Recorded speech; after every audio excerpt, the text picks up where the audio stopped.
Hello everyone, આજે આપણે CNC સિરીઝમાં આપણે ઇન્સર્ટ નોમેનક્લેચર જોવાનું છે. ઇન્સર્ટ નોમેનક્લેચર એટલે શું? એટલે આપણે ઇન્સર્ટ આવે છે કે જે આપણે ટૂલ હોલ્ડરમાં લાગી ગયેલી હોય છે. ઇન્સર્ટ કે જેની મદદથી આપણે કટિંગ કરીએ છીએ, મટીરિયલ રિમૂવ કરીએ છીએ. તો એ ઇન્સર્ટને કઈ રીતે ઓળખીએ આપણે?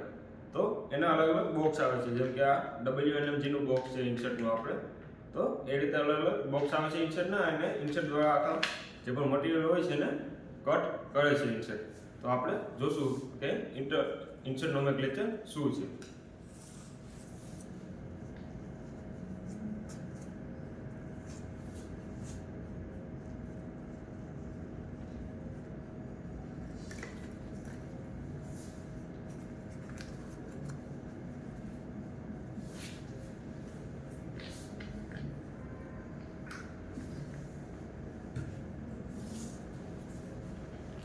તો મેં આ પાછળ આપણે TNMG 160408 જે આપણે ટ્રાયેંગલ ઇન્સર્ટ આવે છે એનું નામ લખી ગયેલું છે. તો આમાં ઓળખવું કઈ રીતે? મેં આ TNMG લખ્યું, 160408 લખ્યું, તો આમાં કઈ રીતે તમને ખબર પડે કે આમાં કયો શેપ હશે અને કેટલી રેડિયસ છે, કેટલી લેન્થ છે ઇન્સર્ટની, કેટલો એમાં ટોલરન્સ છે, તો કઈ રીતે ખબર પડે? તો એ તમને કહું. તો પહેલા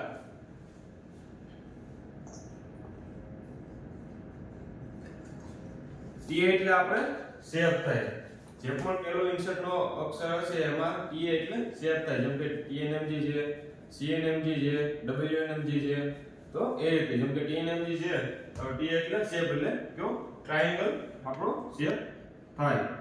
પછી CNMG છે તો એમાં રોમ્બિક થાય. રોમ્બિકમાં અલગ અલગ એંગલ આવે, 80, 85, 55 અલગ અલગ એંગલ આવે. પછી WNMG છે તો ત્રિકોણ શેપ થાય. પછી SNMG છે તો સ્ક્વેર ટાઈપ થાય. આપણે SNMG એટલે તો પેલો અક્ષર જે પણ આવે છે તે આપણો શેપ છે. પછી બીજો અક્ષર N છે. તો N એટલે શું? તો N એટલે આપણે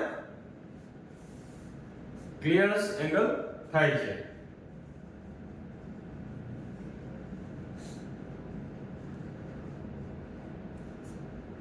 N એટલે આપણે ક્લિયરન્સ એંગલ થાય છે.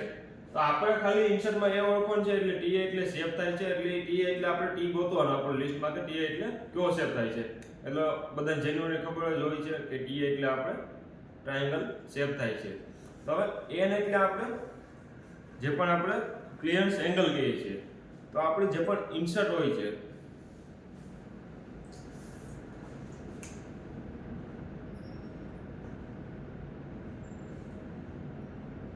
જેમ કે આ ઇન્સર્ટ છે અને આ ટૂલ હોલ્ડર છે. તો એ વર્કપીસને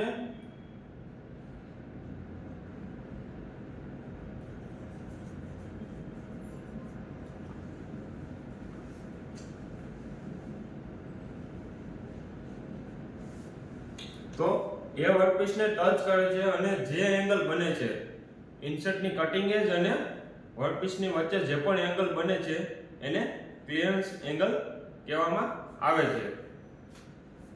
જેમ કે આ ઇન્સર્ટ છે એ આપણા આ વર્કપીસને ટચ કરે છે અને જે આમાં એંગલ બને છે તો એને આપણે ક્લિયરન્સ એંગલ કહેવામાં આવે છે. N એટલે ઝીરો એંગલ છે. આપણા હાથમાં છે એ આપણે ઇન્સર્ટ છે, ત્રિકોણ ટાઈપની ઇન્સર્ટ છે. WNMG ઇન્સર્ટ છે આપણા હાથમાં છે, તો એને ક્લિયરન્સ એંગલ કહેવામાં આવે છે.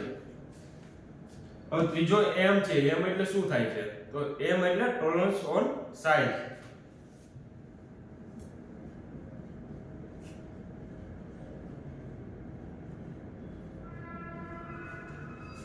આપણે પેલા વિડીયોમાં જોઈ ગયેલું હતું કે કોઈ પણ વસ્તુ પરફેક્ટ બને ન, એમાં ગમે માઇક્રોનમાં વેરિએશન આવે છે કાં તો ટોલરન્સ આવે છે. તો આપણે ઇન્સર્ટ હોય છે એમાં પણ અમુક માઇક્રોનમાં ટોલરન્સ હોય છે. તો M આપણો ત્રીજો અક્ષર જે પણ ઇન્સર્ટનો હોય છે એ ટોલરન્સ હોય છે કે આમાં કેટલો ટોલરન્સ છે, વધારો ઘટાડો. જેમ કે 10 mm ની છે તો 10 mm કેટલો વધારો ઘટાડો છે એ આપણો ટોલરન્સ છે. તો કઈ રીતે ઓળખો? તો એ કોષ્ટકમાં આપી ગયેલું હોય છે કે M એટલે કેટલો ટોલરન્સ છે, પ્લસ ઓર માઇનસમાં કેટલો ટોલરન્સ આપણે આપી ગયેલો છે. અને આગળ આપણે ટોલરન્સ એટલે શું એ આપણે જોશું.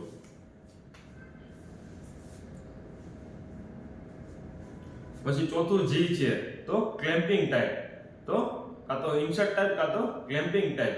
તો કઈ રીતે આપણે ઇન્સર્ટ આ છે તો કઈ રીતે એને ફિટ કરવી, કઈ રીતે ક્લેમ્પ થશે, બધી ઇન્સર્ટ અલગ અલગ રીતે ક્લેમ્પ થાય છે. જેમ કે પ્લંજ કટરની હોય તો અલગ રીતે ક્લેમ્પ થાય છે, ટીએનએમજી ની અલગ રીતે ક્લેમ્પ થાય છે, બધી ઇન્સર્ટો અલગ અલગ રીતે ક્લેમ્પ થાય છે. ક્લેમ્પ એટલે ફિટ થાવી ટૂલ હોલ્ડરનો ઇન્સર્ટ.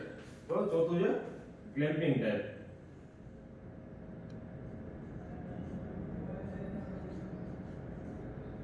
કાં તો આપણે ઇન્સર્ટ ટાઈપ. હવે 16/04/08 આપણે 16 શું છે તો 16 એની કટિંગ એજ લેન્થ છે. આપણી ઇન્સર્ટની જે પણ કટિંગ એજ લેન્થ હોય ને એ છે.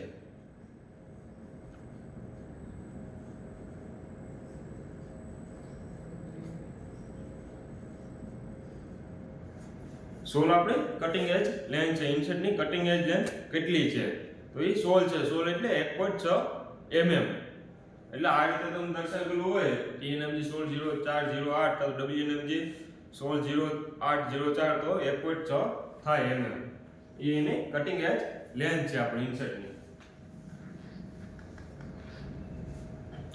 પછી આપણે 0.4 આવે છે તો એની થિકનેસ છે. આપણી ઇન્સર્ટની થિકનેસ કેટલી છે, એની થિકનેસ એટલે જાડાઈ કેટલી છે ઇન્સર્ટની આપણે.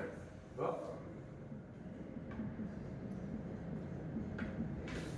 આપણે જે પણ ઇન્સર્ટ છે એની થિકનેસ કેટલી છે. હવે લાસ્ટમાં આવે છે 0.8. તો લાસ્ટમાં 0.8 આવે છે એની નોઝ રેડિયસ.